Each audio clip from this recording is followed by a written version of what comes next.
Okay, we're live. Well, good afternoon, PEA. All of our members out there, whether you're watching this on Facebook, maybe you're watching this through a link I'm sending through email, and we're also going to post this on our YouTube page. So welcome wherever you are in the social media platform world. I am joined today here with our longtime and well-respected NJEA Uniserv rep, Sasha Wolf. And the purpose of today's video message, which will be rather lengthy for those that don't like short messages, you can probably come back and watch this at your leisure this summer. We would like to give to you just a basic understanding as to what is going on inside and behind the curtain of the negotiations process, as well as talk to you a little bit about the steps of negotiations. We know that this is a refresher for some, but for some, this may be the first time you've ever experienced this if you've worked in towns where contracts don't typically expire without there being a deal. So, Sasha, why don't you start a little bit with your end of this discussion, talking a little bit about the process itself and where we are in that process. All right, I'm happy to do that, John. If you just give me a moment, I'm going to share a document that we are going to be sending out to the membership shortly. All right, so you should be able to see this. I'm going to make it a little bit bigger.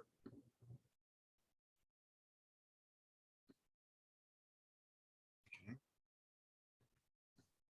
And I'll just zoom in on this. Okay, so this flyer details the steps of the bargaining process, which I'm going to go through. So when a contract is about to expire, the union and management are required by law to engage in collective negotiations for a successor agreement. And that's what PEA and the board have been doing for over the last 6 or 7 months or so. We've been meeting both in person and virtually, trying to hammer out provisions for a new deal. Now, sometimes it seems rare these days, parties can reach an agreement before the contract expires. Expired June 30th, and we're now without a contract. But I will say, when we say without a contract, by law, even though the contract is expired, all terms and conditions of the expired contract are still in effect, except in the case of PEA's contract, there's no additional salary movement. So we have been bargaining. We've signed off on a few things, but we are nowhere near a deal for a new contract. There remain serious gaps between our position and the board's position. So when parties get to a point where they've tried as much as they can, but they can't seem to bridge the gap, and those gaps seem almost impossible to try to reconcile, we're at what's called impasse. And that's an official term in the Employer-Employee Relations Act, which governs this.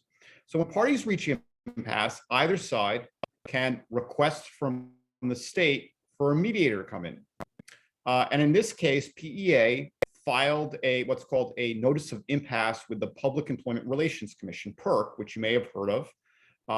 They handle unfair practice charges, but they also help parties resolve contractual disputes. So when we file a notice of impasse, we are saying to PERC, listen, we've tried in good faith to negotiate a deal, but we can't seem to get there on our own. Please send in a mediator to assist us. PERC employs 3 to 4 mediators whose sole job it is to roam around the state, helping public sector unions and public entities resolve collective bargaining agreements. Now, because there's only 3 or 4 of them, and because they cover the whole state, so that's all school districts, police and fire, county, municipalities, they tend to be very, very, very busy. So when we filed our notice of impasse, we are not expecting PERC to assign a mediator and have the mediator come in next week. There's simply not enough mediators in the state, and there's too many open contracts for them to do that. What PERC will do is they will assign a mediator, and then the mediator will reach out to both parties to try to schedule a date. Now, in my experience, given their schedules, it may be 2 to 3 months before we have our first mediation session with the mediator. Now, what does mediation look like? So let's just talk a little bit about bargaining. In bargaining, both sides are in the same room talking. And after that time, they will called take a caucus, where both sides go to private rooms to talk about what was discussed, whether we're agreeing to something, whether we're not agreeing to something, and they come back. But it's all direct communication. Mediation works a little bit differently. So the mediator, when he or she comes in after doing introductions, immediately separates both sides. Union goes in one room, management goes in the other room. And then the mediator will shuttle back and forth between each room to try to see if a deal can be done. And typically, the mediator will listen to the positions of both sides, and then oftentimes makes what's called supposals. And he'll say to one side, well, suppose that the union offered X, Y, and Z. Would the board accept it? And vice versa. And the mediator will try to bridge the gap to get a deal done. The mediator does not work for the union and certainly doesn't work for the board. His or her only interest is getting a contract done. So they're not a cheerleader for us, and they're certainly not an advocate for the board. So we still have to advocate for ourselves, but the mediator has an important job of trying to bring the parties as close together for a deal. Now, typically, when the mediator comes for his or her first session, the contract won't settle because the mediator has to take time to get acquainted with the parties' positions, find out the background. So oftentimes, the mediator has to come back 3 or 4 times. Now, again, given the mediator's schedule and the ground he covers or she covers throughout the state, it doesn't mean that they're going to come back that week or next week. Sometimes the second mediation session may be weeks in the future or a month or so away. So over the course of mediation, it can stretch out over a few months, depending on how many sessions we have. Many contracts settle through mediation. The last contract between PEA and the board settled through mediation. And if we get a deal through mediation, it's wonderful news.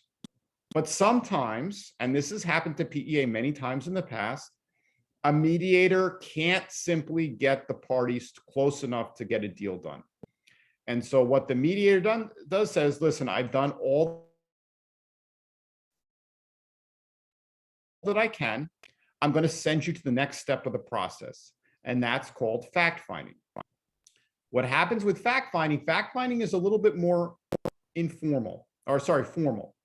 So the fact finder, and this is a person that, unlike the mediator, both the board and the union have a hand in choosing. We usually send a list of fact finders from PERC, and we each sort of like number who our top choices are or cross off people we don't want until we find someone, or the parties can jointly agree to have their own mediator absent of PERC's list.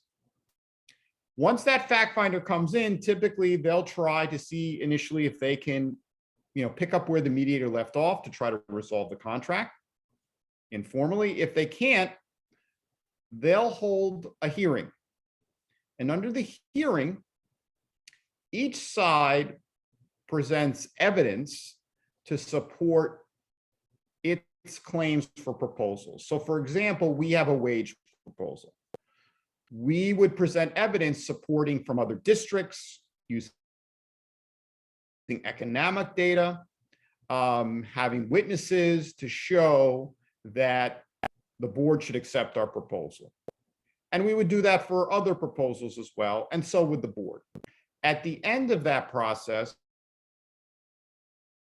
the fact finder, getting all that information, issues a report. And the report has the fact finder's recommendations. Okay, and that's key because nothing the fact finder says is binding on any of the parties. And the fact finder will say, I think that while the union proposed this for salary, the board proposed this, I think this other number is fair. And then go down through whatever the issues that were presented. While the report is non-binding, it becomes public after 10 days. The vast majority of contracts settle at fact finding. If for some reason the contract doesn't settle at fact finding, we go back to PERC and we go to the next and final step, which is called super conciliation. Super conciliation is like a souped up version of mediation. Again, the parties are sent lists of super conciliators and we get to choose. And the super conciliator basically comes in and tries to mediate again. What the difference in super conciliation to mediation is that while the mediator has sort of only power to kind of like cajole each side to stay, to talk, the super conciliator actually has the legal authority to lock both sides in a room for up to 24 hours. Now, it's not like we give him or her a key, but he can make parties stay to try to get the deal done. That is the final step. Now, you may ask, what happens if you can't settle a contract with super conciliation? I can tell you that since the bargaining law was passed in 2003 and this process was instituted, there has been no contract that in public education, which is our purview, that is ever not settled at super conciliation. And that's a small minority. Almost everything settles either at mediation or fact finding, and only a handful of cases ever go to super conciliation. And I can also tell you in my 15 years of doing this for PEA, we have never gone to super conciliation. I just want to add one more thing before I turn it over to John. As you go through the process, the bandwidth of issues that can be dealt with by the mediator, fact finder, et cetera, narrows. You know, the parties we've had many times to meet, but as I've explained, these mediators, and the same goes for the fact finders, super conciliators, are very busy people. They roam around the state. They have a lot of responsibilities. They cover all different districts. If either side has 30 proposals, for example, they don't have the time to deal with that. They're going to ask each side for what are your priorities? And both sides are going to have to narrow it down very quickly when they get to mediation to figure out what is the most important thing they need to get to a contract. We have made our priority list, and we will be prepared for that. But that's important because, as you probably have heard previously, the board has an 80-page, 422-page proposal. So they have a lot of narrowing down to do by the time we get to mediation. And with that, I'm going to turn it over to John. Thank you, Sasha. Can you stop the share? There you go. So, all right. Let's give you a little bit of the juice behind what happened last night. So let's start by saying to you, and I think I've already said this to you all, that the process started out very weird when the board provided us with a 421-page document. I can tell you that in my time as president, in my time doing this in other capacities, I have never seen a municipality or a school district submit to the opposing side something that large. Doesn't mean it hasn't happened. It just means it's very weird. That then got condensed by them only through our complaints to about a 90-page document. Still very, very odd, you know, because who does that? Who puts together that, unless you're trying to calculate massive numbers of billable hours for someone or some party to the district, I see no reason why someone would do a year or two worth of work like that. With that being said, whether it was the 400-page document or the reduced 100-page or 90-page document. They literally went every single page of the contract and shred whatever it was we have negotiated over the last 50 or 60 years. They want to see a brand new contract in Patterson. That's how we started this process. So it didn't start well. Our first meeting with the board was towards the tail end of the fall. We've been preparing as an internal team since last August, when we sent the team to training in Edison, New Jersey. It was in the summertime on their summer break, and just about everyone on the team went. So we've been preparing for this process since last August, almost a full year. As we got through the process, we started to see and hear and identify some of their top priorities, although they've never classified it as that. I mean, when you go to a meeting and it's all they're talking about, it kind of, weeds itself out. So here's what they basically want from you all: 30 extra minutes per day, more contributions out of your check towards your health benefits. In the high school, an additional 400 minutes per week. Now, I won't get into the nitty-gritty of how they want to spend those 400 minutes, but it equates, what they're trying to do equates to 400 extra minutes. And for everyone, 3 more weeks in the summer. And as my memo yesterday talked about, that time would be done when the temperatures, like today, are in the mid 80s to low 90s and very inadequate air conditioned work sites. Now, if we took that, here's what you'd get for it: 0%. 0%. Now, we have no intention. This is all ridiculous, what I'm explaining to you. All ridiculous, right? In towns really close to us, no Board of Education is looking for things like this. So where are we right now? Right now, the board has digested for at least a couple weeks our very aggressive financial package. Very aggressive financial package. I'll focus here for a moment just on one really hot button item that you all have been speaking to us about, whether it was through the survey we handed out, whether it was through emails or on social media. It's no big secret that the school district is hemorrhaging.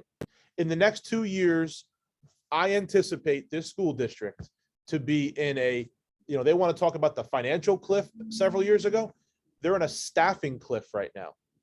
Several minutes ago, I just got another one of many letters of resignation from a member in an elementary school who cited her one and only reason for leaving: tumultuous negotiations, not knowing where she's going to be on the salary guide next year, unable to afford to do any of the things that the board is proposing here for 0% increases.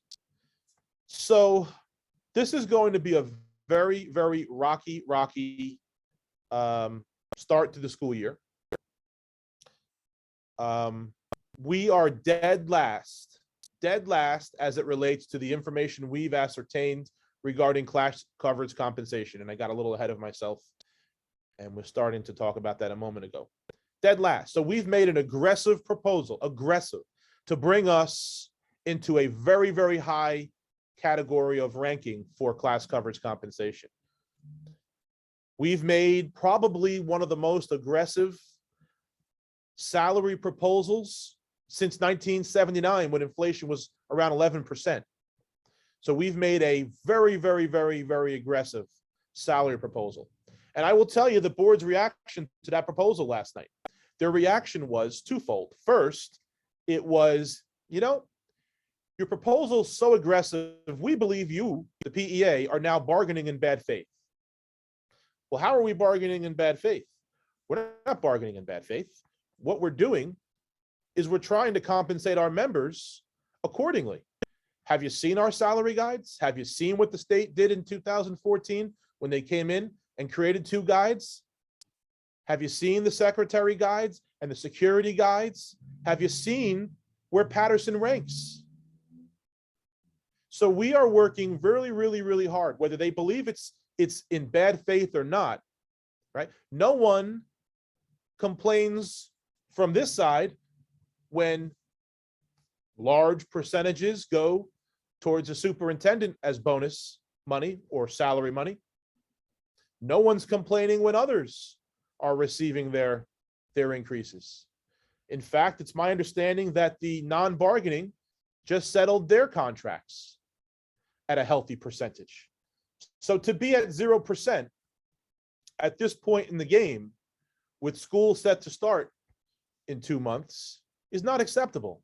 That is not acceptable to the Patterson Education Association. It's not acceptable to our members. It's not acceptable to their families that they're there to provide for.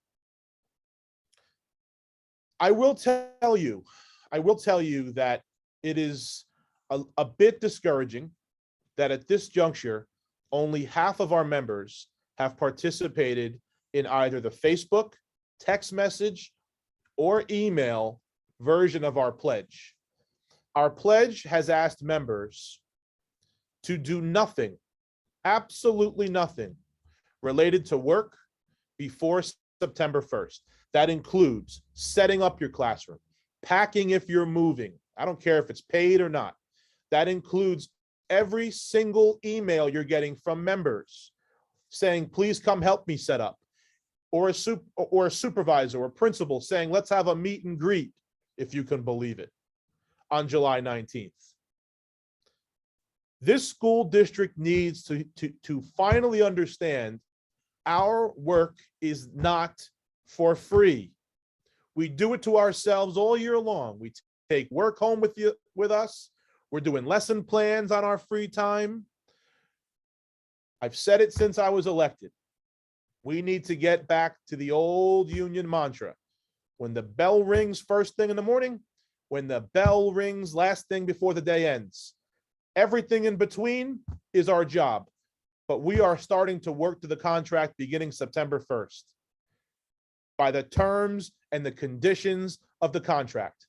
And shame on any employee listening to this that goes in to set up their classroom.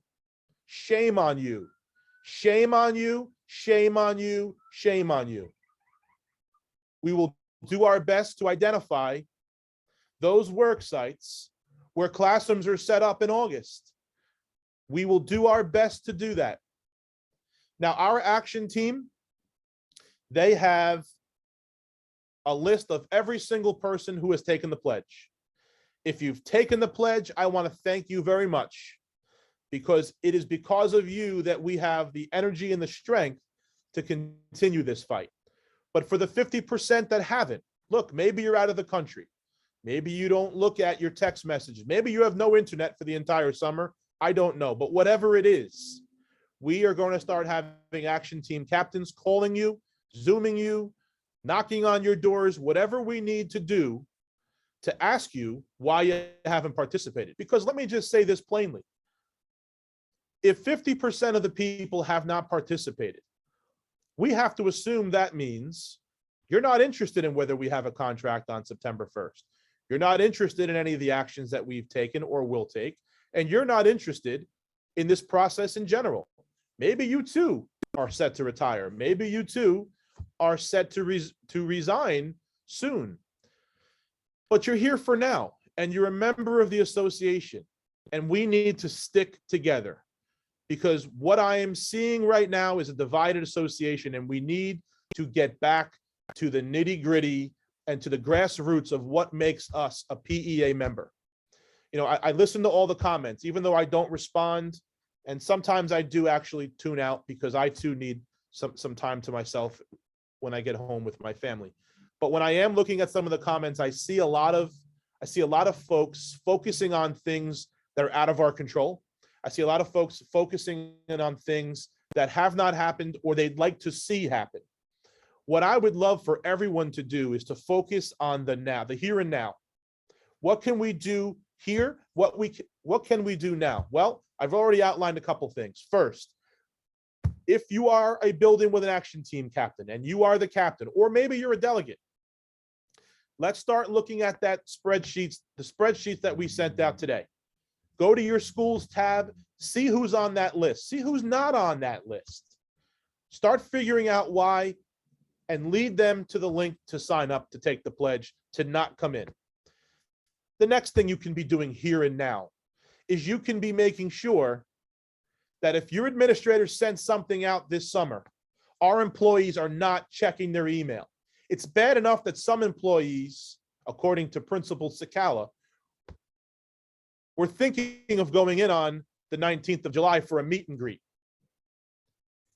I won't go beyond that statement now because it has been nixed by the PEA delegates in that building.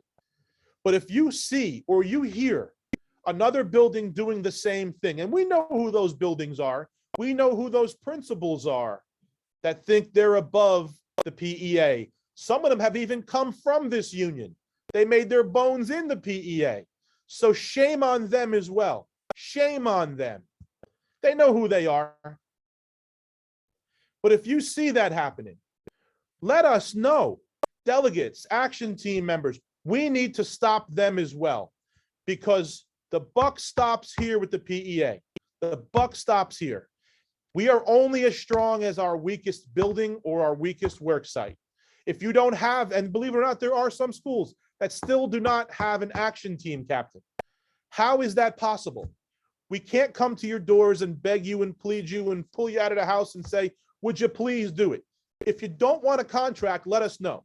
This is the pen we'll sign off on if you just want us to take what the board is offering.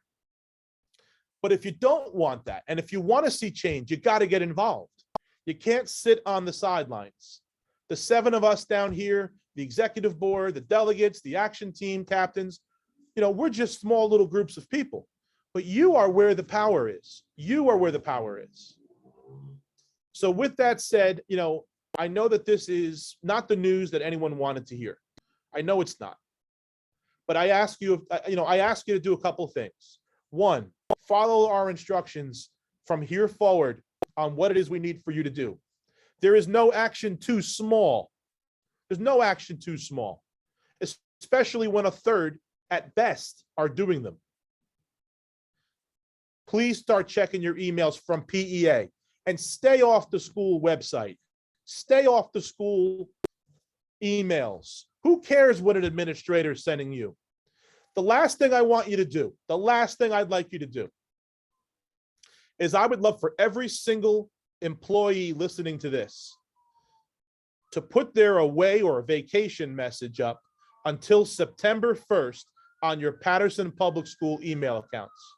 And the reason for that is because every single employee who's an administrator or a supervisor or anybody else in between who sends you something should all get the same response back. I'm away until September 1st. See you on September 1st. That's what it should say, plain and simple. If we can't do those little things, I don't want to hear some of the other ideas, because these are small steps. It doesn't cost anyone anything to not volunteer your summertime to the district when they're not paying you. It doesn't cost you anything. Some of the ideas people have cost them things. And we know how some of those ideas have gone in the past. So if we can't do these little things, then we're in for a world of shakeup come the fall. With that said, I do want everyone to take a deep breath, because nothing is going to happen right now short of PERC calling us and saying they're fast tracking this. It's going to take a month, 2 months, maybe even 3 months for PERC to assign someone. So I want to manage your expectations on the timeliness of everyone saying, what's the update? What's the update? I won't have an update for you on September 1st. On September 15th, on payday, everyone's going to see that this is business. This is serious business, because our checks are going to be frozen where they were on June 30th of this year. Sasha, can you just wrap it up a little bit on talking a little bit about the first pay period in September for those 10-month employees and for our 12 months that started on July 1st? Yeah, so under the law, the board has to maintain what's called the status quo. So almost every term and condition in your contract, even though it expires, has to still be in effect. So example, the board wants to add a lot of time to your day, but they can't simply do that even though the contract expired. The current language remains in effect. That's true for everything except guide movement. Because you have you're coming off a 5-year contract, everyone remains frozen at their, and if and when we get a new contract, retroactivity is not guaranteed by law. We have to negotiate retroactivity. And some of you may remember there were some years when we couldn't do that. But everyone remains frozen on their current step. And you'll see that on September 15th because your pay will be the same as it was for the 21-22 school year, if and until we can negotiate a new wage level for everyone and retroactivity. So there is the bleak report that I can give you from last night's meeting. Even though 2 hours sounded like a long time to meet, most of that meeting was waiting for their position, because we came right out of the gate and said, hey, you have not given us a salary proposal. And I was floored when I heard the board representative inform us that because that we were asking for too much of them, that they just weren't going to give us a salary proposal. And I'm going to tell you the truth. I still, to this day, don't think the board can get out of its own way. I really don't. I really, truly don't. You've got board members who attend these meetings. Some of them are on the computer, even when we're in person, and their screens are off, so you can't see them, but they can see you. We've got some board members. One board member was falling asleep during one of our meetings, was nodding off 3 times. So if that doesn't show you some of the level of disrespect that we're getting, it's going to be a real difficult fall. But here's what I can tell you. For as long as I'm your president, I report to one group, and that's you. That's you. Win, lose, or draw, you're going to get my best every single day that I'm here. And I'm going to make sure that if it's the last thing I do, I'm going to get you a contract.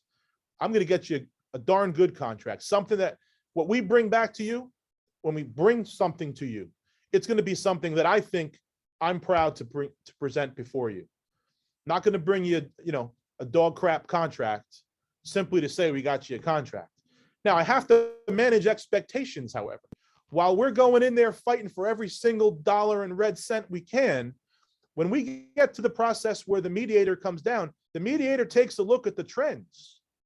The mediator is going to say, what are the trends? The mediator is not focusing in on things like inflation. All of that means nothing to a mediator. They look at trends. There's something called a trend setter. What did this town settle for? What did this town settle for? Who's comparable to Patterson, right? Now, we're going to fight to get every single dollar we can, but sometimes I have to manage expectations, because while I am thrilled that our members want as much as we do here on our team, there will come a time when both sides are going to have to reposition themselves and take a look at this process and say, how do we get to a deal? How do we get there? What does it take to get there?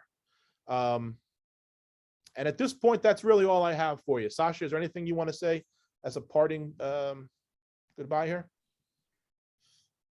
I'm just going to say this. Great contracts are won not at the bargaining table, but through the resolve of members not giving in. Time is on the board side, because remember, the longer you go without a contract, your bills pile up. You're not getting raises, even though prices are going up, mortgages going up. And so they're banking on you getting sick and tired of not having a contract and getting to a point where you'll just accept whatever's on the table. It's through job actions, through your action team that you have to show the board that you are standing strong no matter what. And when they feel that pressure, then they're going to want to be able to say, we need to settle now for terms that are going to be more favorable for the union. You know, the last thing I will say, I keep saying it's the last thing, but more ideas keep coming to my head. We are one of the very few, if not the only, municipality left in New Jersey not having board meetings live in person. Not having board meetings live in person. You know, it would be very helpful if the membership would send an email, and Sasha, we can put his email address here in the chat box. Maybe you can type it for me as I'm speaking. To the board president, Kenny Simmons. Kenny Simmons, as the board president, could change the narrative here and start having board meetings where we can start showing up and showing our displeasure. That's a whole different, that is a whole different style of holding a meeting over the computer here like this, because it's very impersonal. You can't follow the agenda. You don't know what they're voting on half the time. And the public doesn't, the public, John Q. public, as well as the employees, don't really have that same interaction with a board. So I would encourage everyone here today to send an email to our board president, Kenny Simmons. Sasha, it's K Simmons at ppsstaff.org.